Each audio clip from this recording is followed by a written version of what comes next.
news, big stuff. A Canadian soccer legend is coming out of retirement to tackle the arena game. All the information coming right up. Welcome to Inside the APL. Hey folks, I'm Alex Bastiavansky, and we've got a great show for you this week. Highlights will be coming up shortly, but the big news, just can't wait, and this is massive. Dwayne De Rosario, Canada's all-time leading scorer in the men's 11-a-side game, will be suiting up for our national arena team for the very first time this March against Brazil. The decision was announced last week. Here's more. I'm gonna try goal here. He does. Oh! Holy smokes! Dwayne De Rosario with a lightning bolt.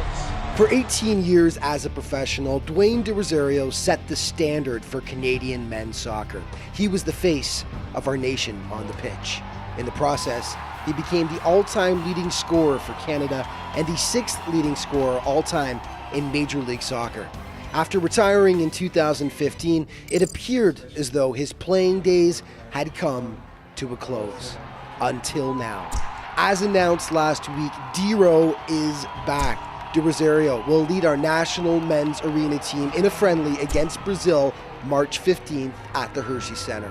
It's an exciting time for players, management, and fans of the arena game in this country. Exciting times ahead of us with Dwayne De Rosario coming back. You know, the legend, the Canadian legend, all-time leading goal scorer. So for him to be part of the Canadian Arena Soccer Association and play this game, all the players are excited. You know, the fans are excited. You can see the buzz already going on. So I'm excited to see him back on the field. You know, we played on the same team when we were younger, and I know he's quality, and he's just a quality human being, and he wants to see the game grow. He wants to see soccer grow in this country. And this is, to be honest, just getting an itch. You know, just want to have the opportunity to play again, and I like what the arena game has presented to myself, and I've been to Canland and watching it. D-Ro he's a legend. Everyone knows him. He's the face of Canadian soccer, so bringing him in, you know, I think it's just going to help our team, him being a leader, and great things are to come. That's pretty big, to be honest, like to have him on the squad and everything, like try to get people out there, you know. He's a big time player to play for TFC. He's Canadian also, so it's going to be good. On March 15th, it's going to come out pretty big, to be honest. I gave Phil a call and said, Phil, you know what? He actually called me and said, you know, how do you think about playing in the game? And I said, well, the first one, Mexico, I wasn't really feeling it. I just wanted to see how the game runs, you know, had some other things going on. And I think this game presents itself. It's at a good timing, first and foremost for me. And it kind of hit me at a time where I was feeling to get back out there, lace up the boots and play again. So it's just because of the love and the passion of the sport. It's great for the game. It's great for right across the country. It's very important that it's part of the whole pyramid of play of the YPL, the APL, the professional team that's coming, and the national team, which he's going to represent Canada again and wear that jersey, that number 14, proud, and again, be a leader of what we're trying to do. So we're excited to have him here, and looking forward to a sold-out crowd and him scoring that goal and doing some shake and bacon on that field that day. Yeah, it's going to be great. Okay, Portugal taking on Italy. Italy still looking for its first points of the year. It didn't go well. 40 seconds in, Matthew Santos makes it 1-0 Portugal. A minute later, Nick Machado follows suit off the rebound. Right there, not the start Italy was looking for, to put it mildly. Midway through the first quarter, Dylan McAuliffe, you will find the back of the net as well, and yeah, a blowout was in the making. Italy did grab one back, sweet shot here by Marcos Nunez, tattoos that baby, to make it 3-1, but then Stavros Badunhas with the second effort out front, 4-1 Portugal after one quarter. A little sloppiness by the Portuguese here, though, leads to Italy's second goal, and it's Mike DeLuca accepting the gift. Second half, pretty much all Portugal. Nice passing here. Santos wraps it home. 6-2 at that point. Nunez gets his second before the day is through, though. Wow, absolutely hammers that shot. Not nearly enough on this day, though. 7-3 Portugal, your final. They hold strong in second place behind Croatia. Coach Danny Amaral happy with how the squad is starting to come together now. Our team performance has been very well. I think besides 2 games that we played that let us down, we should have got points in almost all of the games. We've got a good group of guys. On and off the field, they're like friends. So I think it brings a lot to the field when you play with your friends on the field.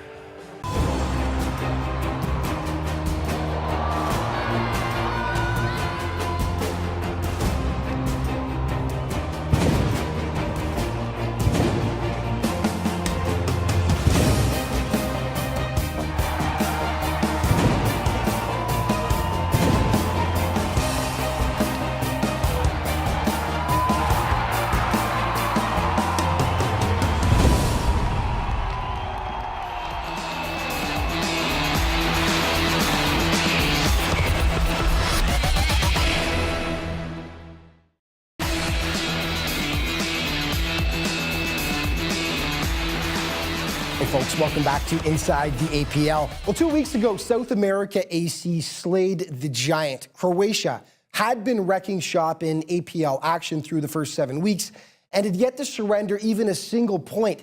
However, the South Americans came up with their best effort of the season to date and handed the Reds their first loss of the campaign.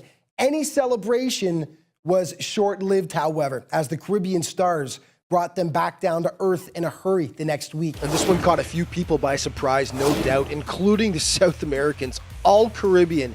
They hit early and often. Shaq Agard gets the party started. Second effort, 1-0 Caribbean Stars. Keyshawn Walks, you'll be seeing this in the plays of the week. Gorgeous redirection, 2-0 for the Stars, and they were hitting from everywhere. Jarek Whiteman chasing the APL scoring title, and that'll help his cause. 3-0, and these guys were just clicking. Gorgeous passing here, and the finish, nicely done. Tristan Robinson, you'll find daylight behind Jamie Harrison. Right there was 6-2 Caribbean at the break. Wow, second half, Slaughter continued. Whiteman to Walks, 9-2 at that point, and it was just target practice. Eddie DeBeer smacks it home right there. 12-4 your final. Wow, Judah Hernandez stopped by after and felt this was his squad's best game of the year so far. We played them 2 weeks ago, and we ended up coming back from 4-1 down to win the game. And this week, we showed, from start to finish, how the game is supposed to be played. So that's it feels good to play the game the way it's supposed to be played. Well, the last time Croatia and Ukraine faced off on the turf, things got heated, to put it mildly. Tempers were running hot during the Croatian victory as the game wound down and the fouls escalated, with the festivities continuing well after the final buzzer. The rematch took place in Week 7, with the Ukrainians looking for payback. They're still looking for it, unfortunately, not to be on this day. Luis Roca, Canadian national arena team member, for obvious reasons. Look at the moves here as he sets up Sandor Rajkovic for the finish on the second effort. 1-0 Croats. They led 2-0 at the half, and then it was Roca again doing a little dance. Look at this guy, so good, and he pounds it home. The Reds stretching their lead to 3. Ukraine would get on the board soon after. Vasil Shuk will hammer it, and boom, it's 3-1. But then Rajkovic uses the board to get it to Sean Brown for the easy little tap-in. 4-1 Croats. Stanislav Katana given too much room here, and he cuts the deficit in half. But Sven Arapovic will feed Amir Hosic, and this will make it 5-2. And then finally, some beautiful tic-tac-toe passing here by the Reds. Nico Martinez with the easy finish. This one, never really in doubt. Comfortable win for the Croats as they drop Ukraine by a 6-2 count. Yeah, it was a good game for us. This is a hard team we played against, but we came out strong, going forward all the time, and good that we got the win. Okay, one more before the break. The Ukrainians facing the Serbs, and mistakes absolutely killing the Ukrainians. We're just a minute in. The keeper serves it up on a platter from Miroslav Jovanovic, and it goes. 30 seconds later, the exact same thing. Ivan Nikolic with the finish this time, and those are absolute killers. 2-0. Ukraine facing an uphill climb back, but to their credit, they did it. Vasil Shuk steals. He lays it off, and the deficit is cut in half to 2-1. And then Arvin Neoshoneni just smokes it past the keeper from the tough angle. Tie game, and it's 2-2. Second half was crazy fun. Rodenko Kamberovic floats home the second chance right there. Serbs back on top. 3-2. Hold on, though. Keeper miscue at the other end, and Shuk will tie it up. Once again, the squads would trade goals after that, and then late in the contest, Dusan Kovacevic rips it into the net for the game winner. Entertaining contest. Ukraine close, but no cigar. And as manager Joe Faria explained it, his team played well, but all season they've had trouble finishing off games. As before, we always managed to mess up the game towards the end of the game. I thought it was a great game, well fought. Both teams played well. Hopefully next time we'll have better luck with the result. Okay, let's take a look at the top scorers right now. David Guzman leading the way with a narrow lead over Sandor Rajkovic of Croatia in second with 10. And it's a tie in third between Diego Gonzalez of Italy and Matthew Santos of Portugal. Luis Roca in fifth with 8 for Croatia. And then a tie at 6, Jarrett Whiteman, Jamel Smith with 7 goals apiece so far this season.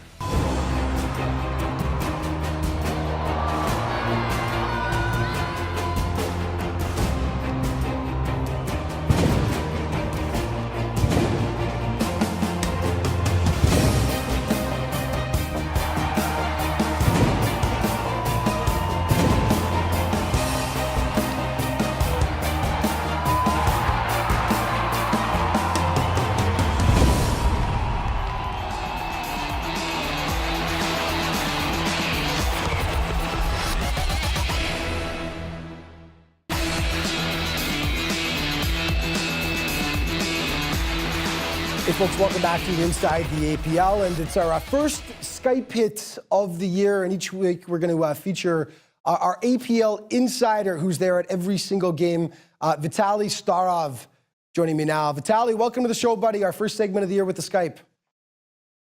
Thanks, Alex. It's a pleasure to be here. Excellent. As I mentioned, you are there for every single APL game. You've been there for all 8 weeks so far. You're going to break down some of the action we've seen so far. We have to start off with the big news we mentioned off the top, though. Very exciting stuff.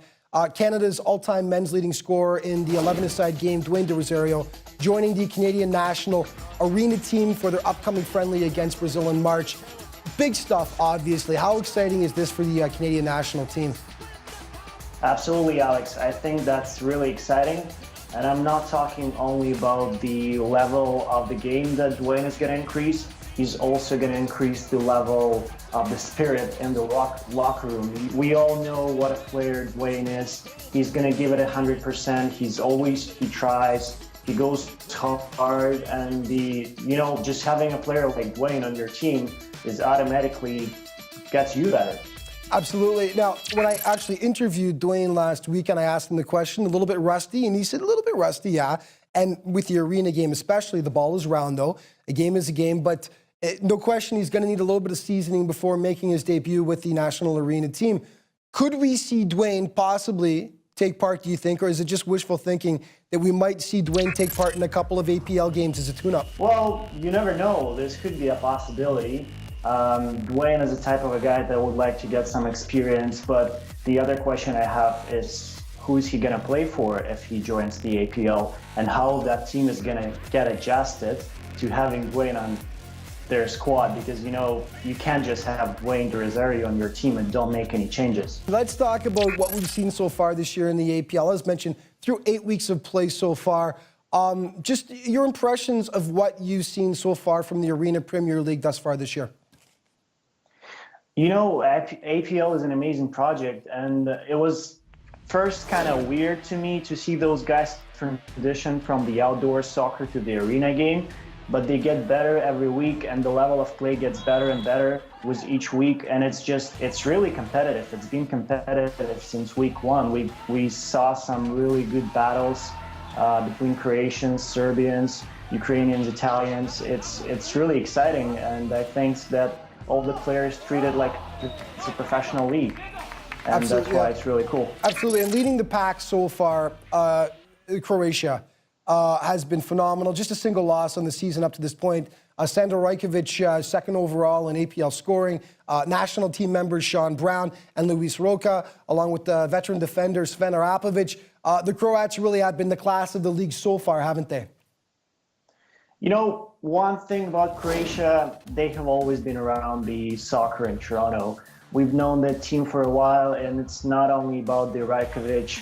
They've been pretty consistent and good defensively. And I think we should give a huge shout out to the management and the coaching staff of the Croatians. They've been doing some really amazing stuff. Absolutely. The South Americans have a ton of talent on that team. APL's top scorer and national team member David Guzman, along with Adrian Can, who's also on the national team. They've been a great team all year. They dropped a match 12-4 to the Caribbean Stars a couple of weeks ago. So still working on a bit of consistency issues there, wouldn't you say? Absolutely, and that's why this league is really interesting to watch. You don't never know what's going to happen in the next game. As much as we like to pick favorites like Croatia and Portugal, they will always have to battle for those 3 points, even if they're playing the teams from the lower part of the standings. Finally, February 18th, which is a day that I know you've got circled on your calendar as well as I do. That's the day the Croats and the Serbs are going to go head-to-head in APL action. We know what tends to happen when the Croats and Serbs hit the pitch in the game of football, which is a ton of skill, but also tempers can tend to flare. The referees are definitely going to have to be on their toes in that game. And it also follows quite a lot of physicality just in general we've seen in the APL this year. But that's going to be an interesting matchup, the Croats and the Serbs coming up, isn't it? Oh, yeah, 100%. That game will be interesting, but you know what? Every game is interesting in the APL. Every game is a battle. You never know, even if it's Ukraine playing Italy, we're still going to see a huge fight on the field. And I don't mean an actual fight. Although they've been close. Although they've been close, yeah, exactly. Yeah. But that happens because nobody likes losing, and we know that perfectly well. And all the guys know each other from the past. They've been playing together in the CSL, USL, and some in the MLS. So they don't like to give the 3 points to their opponents, you know what I mean? Absolutely. And obviously Croatians and Serbians are going to have a huge show on the pitch. Absolutely, and we're going to have all the highlights of that match coming up over the next couple of weeks. Vitaly, my friend, great first segment on the show. We appreciate it, and we'll see you next time. More Inside the APL coming up in just a moment.